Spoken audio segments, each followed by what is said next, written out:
Tom Wilson triggered conversation. That's pretty much an understatement, but Tom Wilson triggering a conversation after another antic in the past week or so, and an NHL franchise responding, fan base kind of getting sick of it, and even media having a larger conversation than we have had in recent years as things finally come ahead with Tom Wilson and the National Hockey League. On this episode of Mic Drop here on Pittsburgh Sports Live, I'm your host, Mike Asti. And I am going to be joined by a former NHL referee, actually a member of the Hockey Hall of Fame, and the first American ref to reach 1,000 games played, a unique perspective from a man who's played, reffed, and been around the game for many, many years, Paul Stewart, to discuss the reaction to the Tom Wilson incident, the Capitals versus the Rangers' reaction, and how it's been handled since, and maybe how we will go moving forward. Paul, first off, I definitely appreciate the time for sure. So thanks for joining me on the show, man. It's nice to see you in your Pittsburgh colors. Yeah, kind of. This is actually it's blue. It probably looks black on the screen, so it's kind of Pittsburgh colors here. But I definitely appreciate the time, Paul. And to just get underway, to say that Tom Wilson triggered a conversation is almost an understatement. It's been a firestorm since the incident with the Rangers. Another player ends up missing a season, getting seriously injured, and Tom Wilson, a $5,000 fine, no suspension. You've been around the game for many years. You know how the league handles things. We'll get to the Rangers' reaction and how the league handled things since, but just right away, what were your initial thoughts, and were you surprised at all that a repeat offender who we probably all knew was going to trigger this type of conversation only received a $5,000 fine and there was not a suspension right away? Well, the aspect of fining a player, of course, is something that's been traditional because most players would not pay to see the Last Supper with the original cast.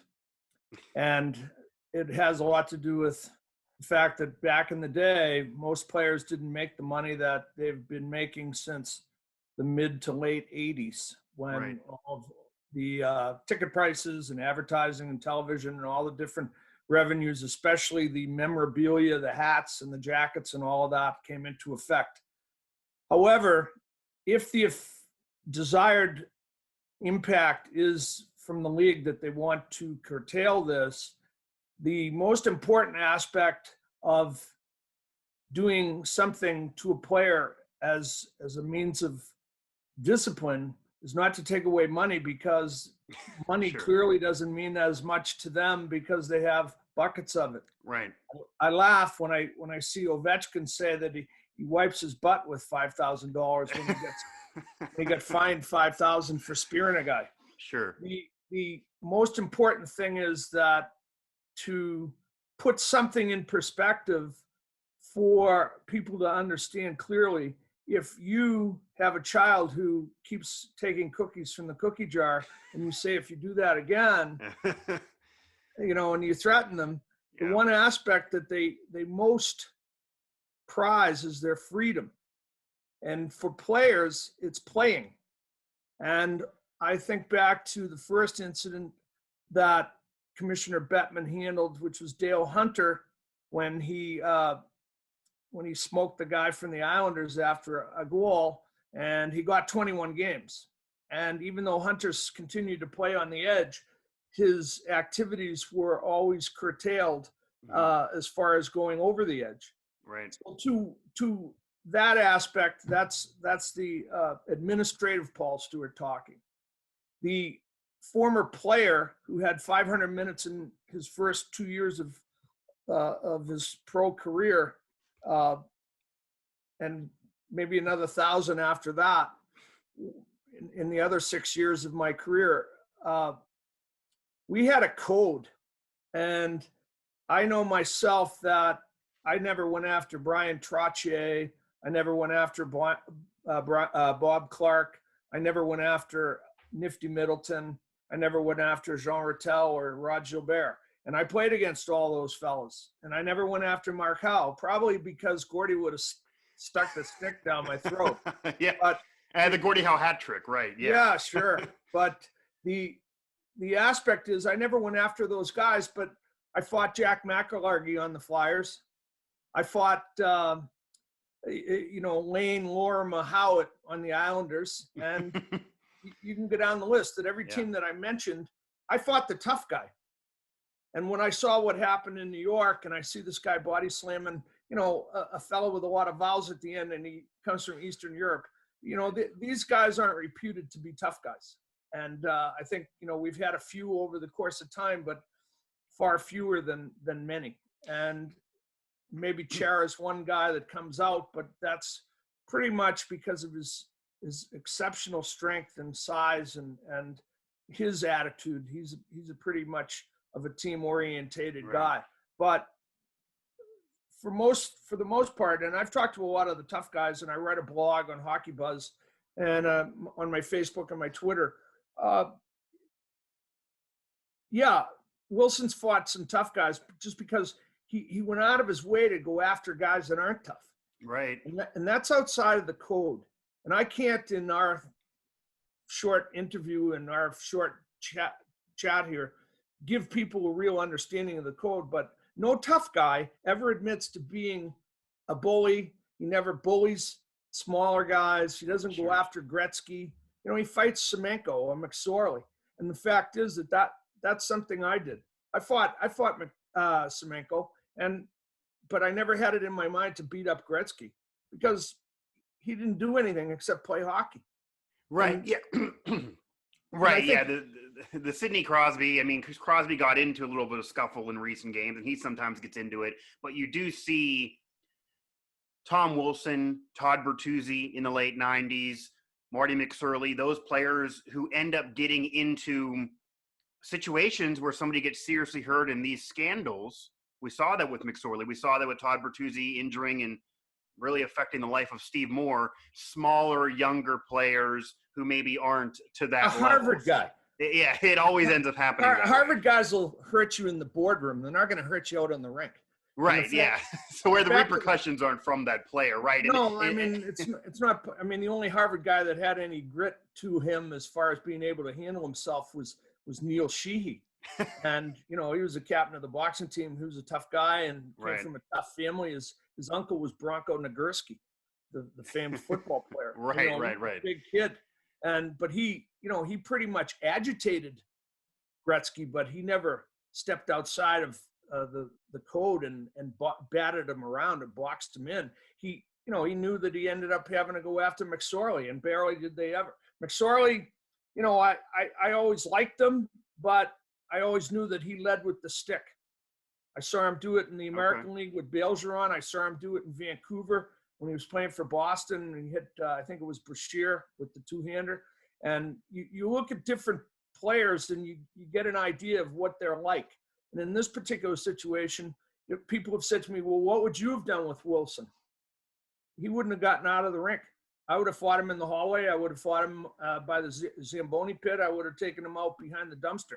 The end of the story is that I would have made him understand that every time he acted out of line, he was going to face me.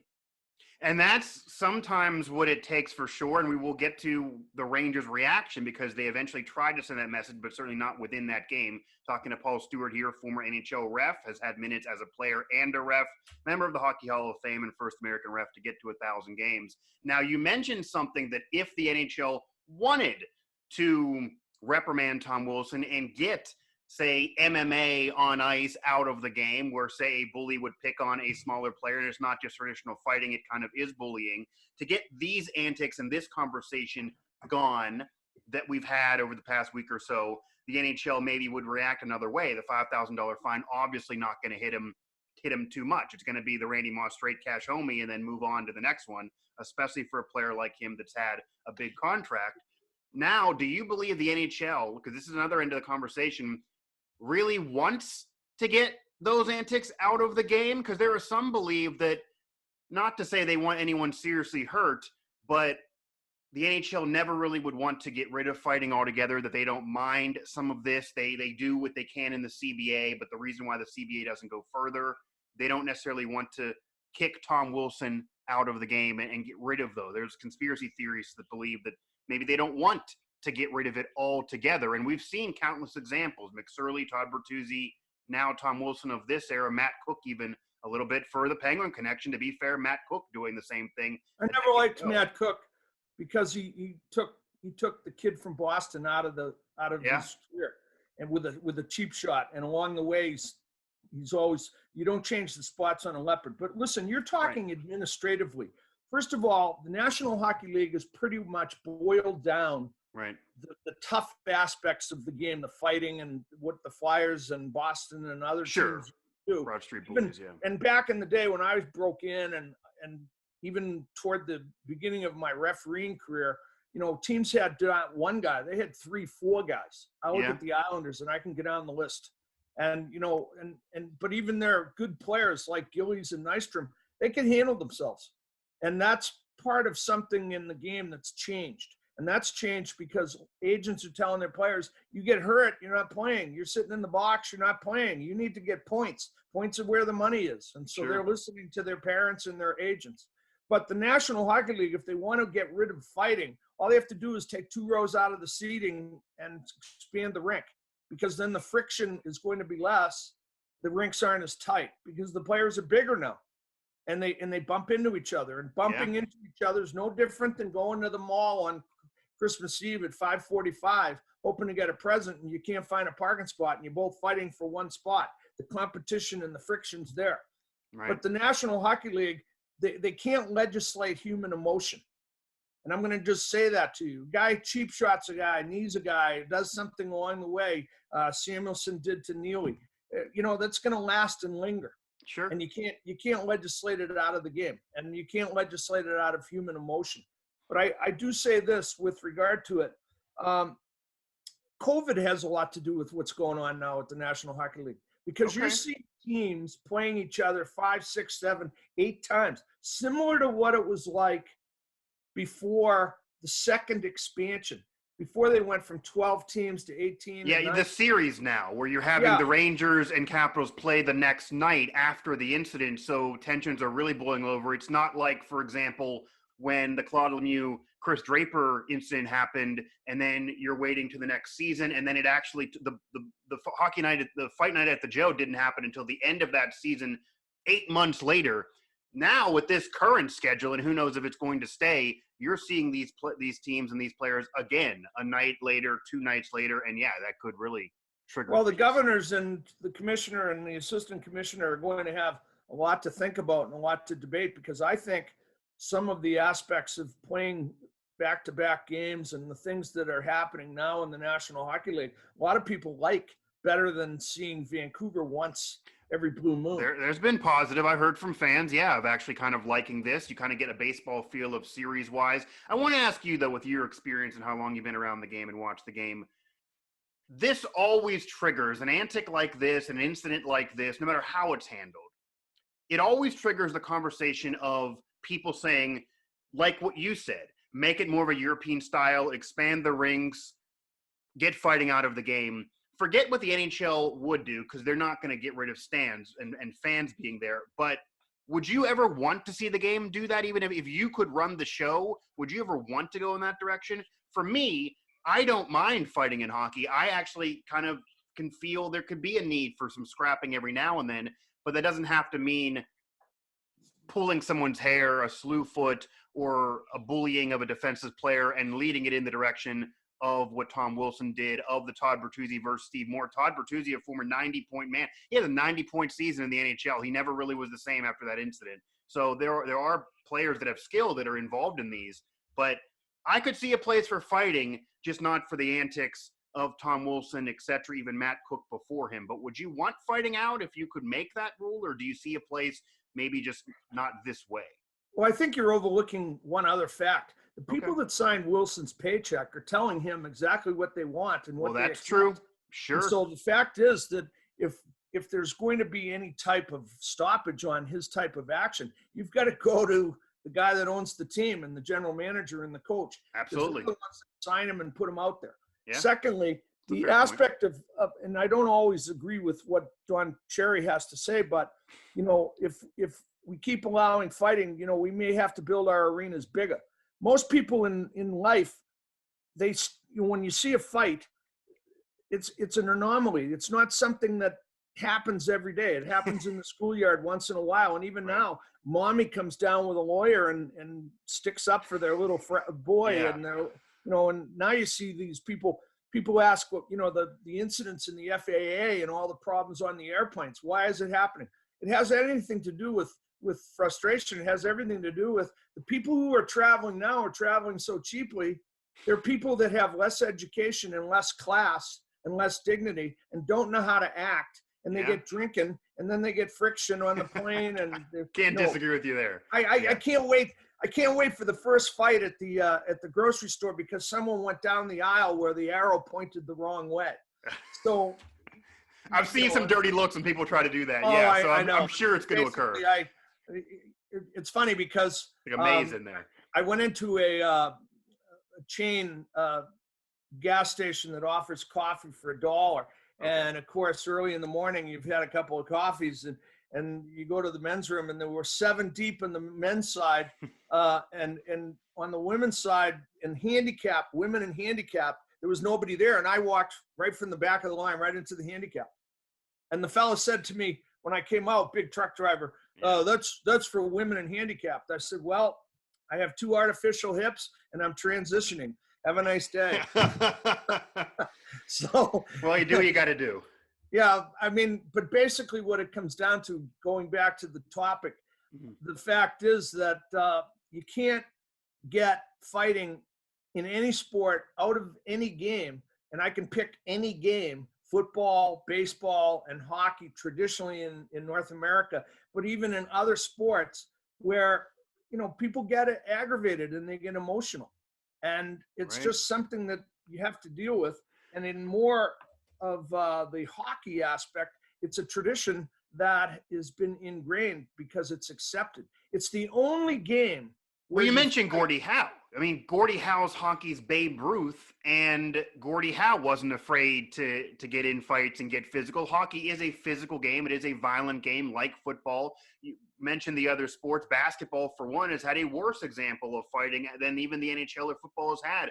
15 years ago, Malice at the Palace, you're having fans involved with players. So that could be the worst. The worst. And go back to the Penguins and their great teams.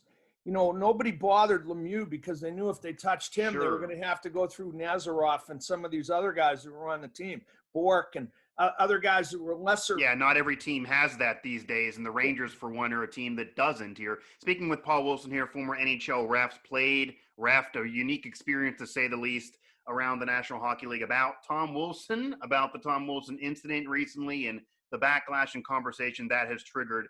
Now, I will say, because we've been talking about the only way to ever police this, and what you said is exactly true, that the person that writes Tom Wilson's paycheck knows what he's getting, and Tom Wilson is just fulfilling that obligation of that contract. Same thing with Todd Bertuzzi, same thing with Marty McSorley. That was their argument. It was true then. That arguably for a while the same with Matt Cook, but it actually took Mayor Lemieux and Ray Shiro to literally sit him down and say, we don't want to do this anymore. And then once that conversation was had, Matt Cook was off the team very soon, and then his career has since not really been able to go anywhere, and he's obviously out of the league now. So that is really the only way to police it. Ryan Whitney, former Penguin too, bringing up after all this happened with Tom Wilson that it is very true that pretty much any team around the NHL would probably take Tom Wilson.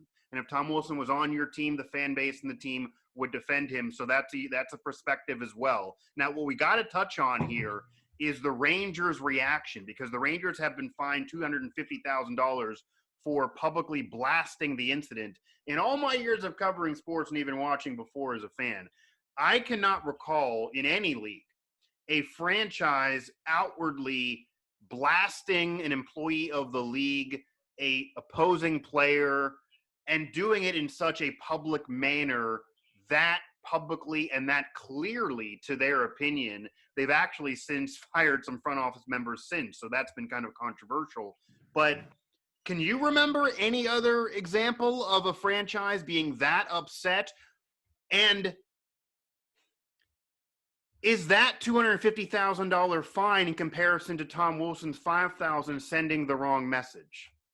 Well, the aspect, of course, is historical, but when Schoenfeld got into it with Koharski, and Lou Lamoriello went to the courts outside of the league and got an injunction. The whole thing was a slap in the face of then President John Ziegler. Sure. And that was stepping outside of the boundaries.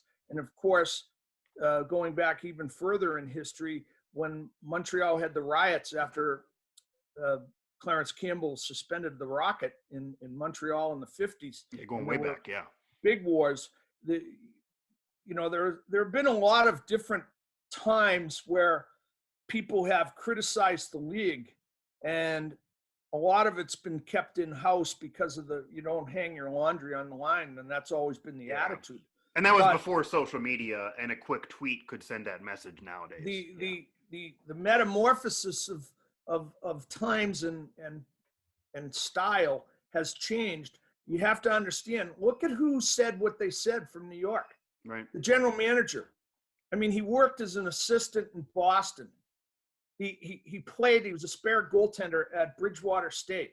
Right. He never rode the buses. He was a scout. His background. So now he's talking to Sather, or he's talking and he's getting ideas, and he's trying to step up and create his own identity. So he writes this letter, and it ended up costing him his job. Yeah. and partially, and I'm guessing, but John Davidson, who must have signed off on the letter, also paid his price. So now you've got a turmoil in one of the flagship franchises of the National Hockey League. And you know what? It comes back down to this. If you have a problem with the league, you go down to that Avenue of America's office and take the elevator up and go see the guy in the corner office. You don't hang your stuff out on the line. And the fact is that that's what they did. And, the 100%. National Football League, they slapped down the owner of Oakland, who went back and forth moving his franchise. Al Davis. That was what I brought up to somebody, that basically Al Davis handled himself in maybe an unprofessional manner for a while. It did lead to him getting what he wanted. He was able to move his franchise. He did win 3 Super Bowls. He got players that he wanted. That didn't last forever. But during that period of the 70s and early 80s when he was going to war, with the NFL, that he did what he wanted eventually, but he was not afraid to go that route. But it's different. I will say it's different for an owner than, as you mentioned, a general manager, players and coaches and executives that can get fired. It didn't appear the Rangers organization was fully in lockstep with that decision, but it just was so jarring to see that out there because they hung their laundry, exactly as you said. But bring it closer to home. If the same situation was on the foot of the Penguins, I mean, you've got 3 pretty strong characters there, Burke and Hextall, and of course Mario. Oh, sure. And, but they also have enough experience. Burke worked in the NHL offices as the second guy around, and Hextall, over his career, both as a player and as a general manager, I mean, he's not shy, and certainly Lemieux, but they have the savoir-faire. And I'm saying, and I'm not throwing mud all over Gorton, and I'm not throwing Sure, no, I get what you're saying. But I just don't think that was inside, because it goes back to this. The National Hockey League is 100 years old, right? It's tradition. Yeah. And there's a lot of tradition, and a lot of it is infused from the Canadian aspect, and a lot of that is from the British discipline that keep your mouth shut. And I think if you don't have anything good to say, don't say it in the New York Times or the New York Post or to Larry Brooks or any of those guys. And so I think that's where the mistake was made. And, or on Twitter. I mean, there's no question about the Rangers have a lot of talent coming up, and, but the people in New York, that's how they come up with this phrase, the New York Minute. They don't want to wait 2 minutes. They want it today, now. Oh, yeah. Yesterday. Yeah, and it is interesting, of course. This occurs with an original 6 marquee franchise in the biggest media market around, the New York Rangers. So that is definitely one way of handling it. I don't think Mayor Lemieux would have handled it or sanctioned a tweet like that, but he did employ Matt Cook for a while. Did eventually have to get Matt Cook off the team, and it will take franchises and dealing with it themselves to eventually. And talking about Matt Cook, I mean, I wrote a few columns about my attitude and my opinion of that guy, and I get a phone call one day from his father, and I just said, "Who is this?" And I just hung up, because I think that's symptomatic of the day and age that we have now, that instead of holding the kid's coat, he's out there fighting the kid's battles. And if his career's gone downhill, it goes back to my original statement. You can't change the spots on the leopard. And the fact is that however you are is how you are. And I'm 68 years old now, and people say to me, "Oh, you were a tough guy." And I've had other people say, "Yeah, you're not that big. You're probably not that tough."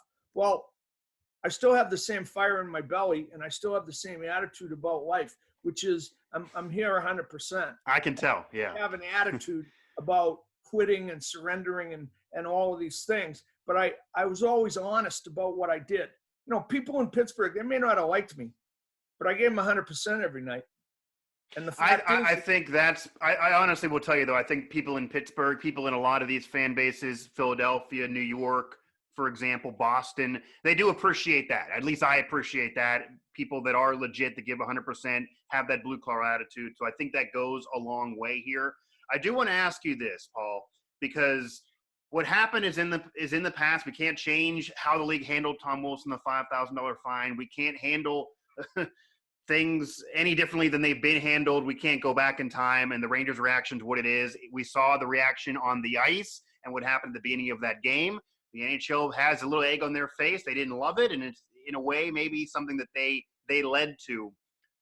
Where do we go from here? How do we handle this moving forward? Do you see anything changing based on this conversation after this recent Tom Wilson antic? Because the league has always said they're going to handle repeat offenders. Like when Brendan Shanahan had that position, repeat offenders were handled more severely than others. That's usually how it's handled across sports. Not the case here with Tom Wilson. The CBA is one way where they couldn't really have done much more. We've seen punishments handed down since, with players being suspended for look like less. We see how the Rangers are handled after their public statements are released and they get that $250,000 fine. But where do we go from here? Does this just continue on and then we'll have another incident next year? Does the league maybe think to themselves, I don't want conversations like this, so I'm going to try to do something more? Do they realize maybe they should have done more because of Wilson being a repeat offender? Does this make the franchises and the leagues more weary of employing those players, even though Tom Wilson, for example, certainly can bring you production on the ice, and he's more than just a goon? Where do we go from here? Well, we've had several people in this role that George Paris is in, and Shanahan did it, and we've had a number of people. And basically, the question I would do, or I would pose, is: are we going to continue handling this in off-ice boardrooms, or are we going to allow the players to handle it? When you took the instigator rule out of the game, you somewhat handcuffed the retribution of a player on the ice. You hit Lemieux, you got me coming over the boards, and maybe that stops me from doing it. So right. I mean, they may not want to go back to that because that's the Wild West. And as Cherry did say, if we allow fighting, we'll have to build bigger arenas. But the fact is that so much of this can be handled internally, and what it comes down to is that I know myself when I was a player and I did a few things that seemed out of line, and I was playing in the WHA, and I got brought into the president's office and I got the what for, I got the finger wagged in my face and everything. We paid attention because we knew that if we didn't, we were going to be suspended or not allowed to play in some amount of time. So I think that probably is the one thing that can get control of the players. But the other part of it is, I think the league, has tried to be too many things to too many people, lifting your foot off the blue lines offside and 60 feet away and, microscopically managing the game. I mean, I think necessarily that people would rather have a little more spontaneity and live with human error than trying to be everything so precise and cookie cutter. And I think I don't disagree with you there. Yeah. You gotta admit this. I mean, business wise, Gary Bettman, Bill Daly, and the league have done great things where they have advanced and gotten the game. And I lived in Russia for 3 years, and I would see kids walking down the street with Ovechkin hats and Washington Caps jackets and all that. Yeah, I think that they've done a great job, but I think some of the things that need to be reevaluated or re-inspected would be some of the traditions that have been lost. And I think, a lot of it is maybe anti-show business and all this other stuff, but, have we gone too far in some of the fixes? They have a problem, they put a rule in. A lot of the times the rules are like a house of cards built on a foundation of sand. They don't have any real meat to them. And I think in this situation, if they're going to try to evaluate players who have stepped over the boundaries too many times, like Wilson, then they have to bring him in and just say, you know what? We're not going to let you play. End of story. That probably is the only way here, or at least the franchise saying that to a player. But if the Capitals said that to Wilson, another team would take him in 25 seconds. So it would have to come from the league at this point. Repeat offenders have to be handled a certain way, I think. But that is an example of maybe the NHL going too far and trying to fix things, because the NHL, to their credit, has been the one league that, if you remember years ago in the playoffs, Sean Avery waved a stick in front of Marty Brodeur. The next day, they changed the rule to get that out of there. And sometimes the NHL is too reactive, which can be good, but sometimes can be bad, whereas other leagues take a while to fix things. I do think Gary Bettman's handling of a repeat offender and allowing the CBA to cap fines and not suspending certain players and allowing things to continue, because he's the guy at the top, so it has to go to him, is interesting for me, just for where he came from, working under David Stern, who was commissioner of the NBA for so long, the late David Stern. And David Stern was very quick to suspend for games on end, and go at the players that way, because he realized the money they had, you couldn't just fine them and fix anything. And the NHL doesn't have the money, say, the NBA has in contracts, but fining just not going to work, and not being willing to take games away is certainly going to allow this to continue for sure. Bettman grew up in New York, but he went to Cornell, and they have a hockey tradition. And I know he went to a lot of games, and he's a big supporter of college hockey. And Daly went to Dartmouth, and Burke went to Providence and went to Harvard. So there are enough guys that have hockey traditions in them, and also educations. And I think they're smart enough to figure it out. But I think basically you would think what it comes down to is there's one other thing that we fail to mention. So we suspend Wilson, and he goes and gets himself some hotshot lawyer, and then he comes back with a restriction of trade lawsuit. So, a guy like Avery standing in front of the net and doing this, all of that. I mean, it basically comes down to a question that I always put to people with regard to what the game and professionalism means. And I always say this, and I'm lucky because I got to know him. Would John Beliveau have done that? And really, that was the most dignified guy that I ever saw play the game. And it's like all these theatrics we see in football, and the gyrations that they do after they score a touchdown. Right. And all the players on the bench run down and they get in front of the camera and they do this. I covered the Steelers as well. Yes, I covered Juju Smith-Schuster. I just look at it and I just say, it turns me off. And I like Beliveau's attitude. Go back to center ice and act like you've been there. Same thing with Jim Brown. I mean, he used to hand the ball to the official and walk back to the sidelines. And I think we need to maintain the dignity and the class and the entertainment value and all of the things, because, these guys that are out there, first of all, they can skate. And that's an art unto itself. And secondly, including Wilson. Wilson can play. Yeah. Yeah, there's no doubt about it. And, there's a kid in Boston that everybody sort of soured on initially because he was licking people's faces and stuff like that. But you got to figure it out.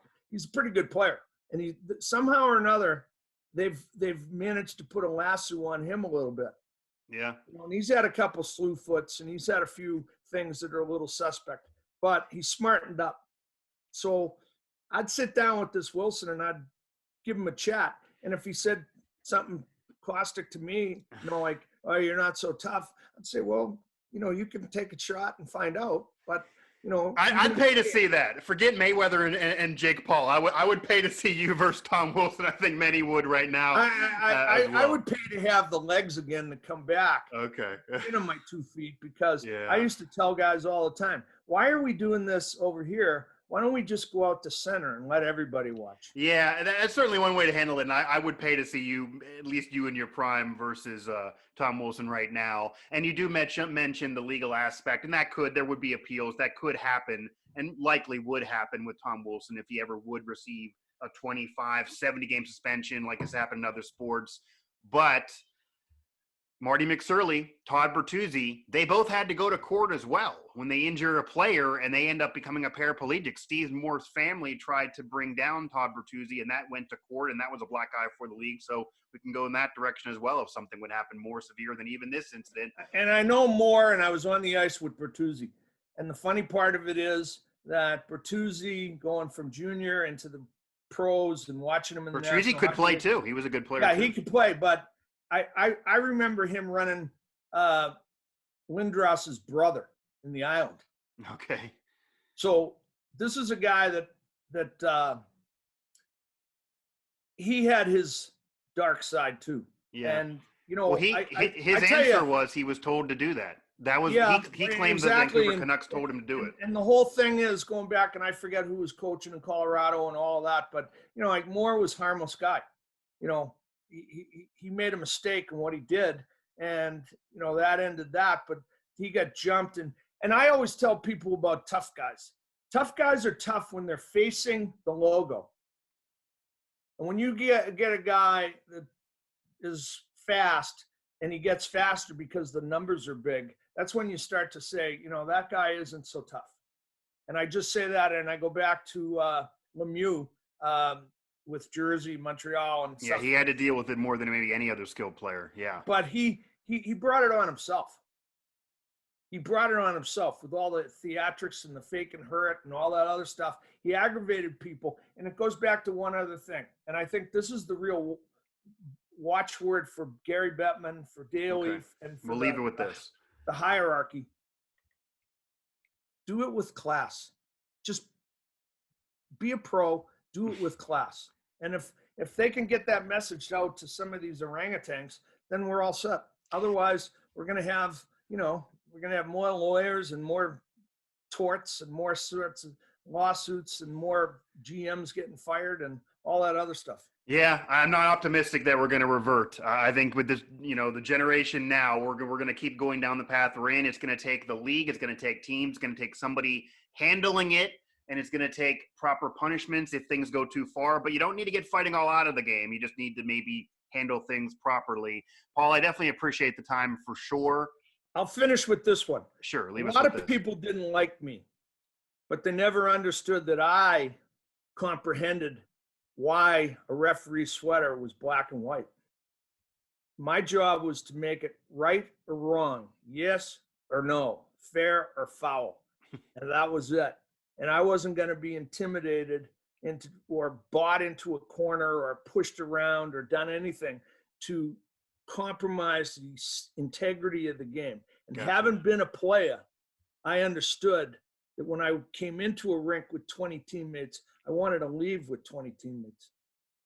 Exactly. Yeah, and I think you have a unique perspective that really not many have from your time as a player, also as a referee, and seeing the game adapt and change so much over the years. We touched on all the past examples, how they were handled.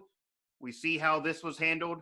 Fight night at the Joe didn't really lead to hardly any suspension with McCarty and Larionov, and that's one skilled player versus another who was really there to be an enforcer. Penguins Islanders about 10 years ago, Rangers Caps now, and it leads to conversation. It stems from incidents. We'll see where we go moving forward. Paul, I definitely appreciate the time. I'll let you go about your day, and maybe we'll talk soon if things like this keep happening. I'm going to go golf and enjoy it. I'm on Cape Cod, but send me the Nice. link and I'll put it on Hockey Buzz. Gotcha. And I'll put it on my Twitter. And anybody that wants to read a little bit about me, they can go to Amazon and get my book. You want to go? Okay, you want to go? That's the title of your book. We'll definitely give that a plug as well. I'll let you know when this is all up, and we'll definitely get it all out there. I appreciate my children's the time, book, The Magical Christmas for Paul Stewart. Awesome. Well, I'll let you enjoy Cape Cod. I'll let you enjoy the golf course. I wish I could be there with you, and have a good day. Thank you. Bye-bye. That was Paul Stewart. Interesting guy, interesting perspective to say the very, very least. Former NHL ref, 1,000 games, refed in the NHL, first American to get there, member of the Hockey Hall of Fame, player, ref. He's really done it all, and obviously gives you that old school perspective. They're not going to go old school. Players today are not going to just hand the ball to the referee. I get that. I don't need them to do that. What I do need to happen is the league to enforce rules and have the right rules in place and enforce the proper punishment that will make the game the way it should be, which, again, you can have fighting, you can have physicality. The NHL is a very, very violent game. It's going to be. Hockey is a violent game by nature. I'm not needing to get violence out of there. I don't need to make it a European style only. I personally don't need fighting out of the game altogether. But what I do need is the NHL to properly handle things when they go too far. So I don't need fighting out of the game. I don't need violence out of the game. I get hockey is a violent, physical sport. You can't get physicality out of football. You can't get physicality out of the NHL. You can expand the rink. You can make it European style. You can make it Olympic hockey only. That's not what I need. I just need the NHL, the league itself, to properly police the game. So if something is a regular scrap off physicality, if it's sparked that way, okay. If something's MMA on ice, if you see a Randy Orton RKO, if you see hair pulling, if you see a player jumping another player from behind, Todd Bertuzzi, Steve Moore, if you see a stick used to potentially injure somebody, Marty McSorley, if you see Fight Night at the Joe, as much as I love watching as a kid, if you see what's happened between the Capitals and Rangers, all of that goes too far. There's intent to injure there. There doesn't need to be intent to injure. So I don't fully agree with everything Paul was saying, but I do appreciate the conversation. It's an interesting perspective. I wanted to have it here for the fans, the listeners, and viewers to be able to digest. And I guess I'm not optimistic that we're ever going to be able to get this out of the game altogether, that the NHL is ever going to handle this properly, because he had a repeat offender, $5,000 fine, no suspension, others suspended for lesser infractions. We see how other leagues handle things. We're on our test handled one way. That never occurred again. You got to take the games away. You can't take the money away. It's not going to be able to be handled properly if you're just looking at the money and it's only $5,000 to a player that's made big money.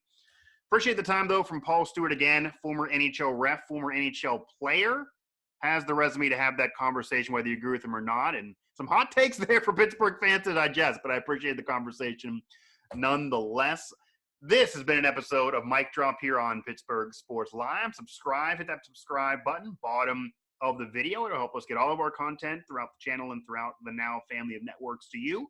It is free to do so thanks to our sponsors. And hit us up all throughout the Now family on our myriad of sites throughout the Pittsburgh Sports Now family of networks. For Paul Stewart, former NHL ref and player, distinguished to say the very, very least in our conversation about Tom Wilson, the conversation that has ensued, the Rangers' reaction, the league's reaction, and what maybe fans want to occur moving forward, and if that's even possible. And my takes as well. Again, I don't need fighting out of the game. I need it properly policed. I don't need MMA in the game. I understand physicality is going to be there, but I don't understand intentionally trying to injure a player. And it's about the league, because the teams will employ a player like that who can be productive. Teams will want a Tom Wilson. Ryan Whitney is right, whether you like it or not, but it's about the league enforcing things the right way. And again, it's up to the league. We'll see what happens moving forward, though. Again, for all of us here at PSL, PSN, for Paul Stewart, I'm Mike Asti. Until we meet again, because we'll be talking about this again, I'm sure.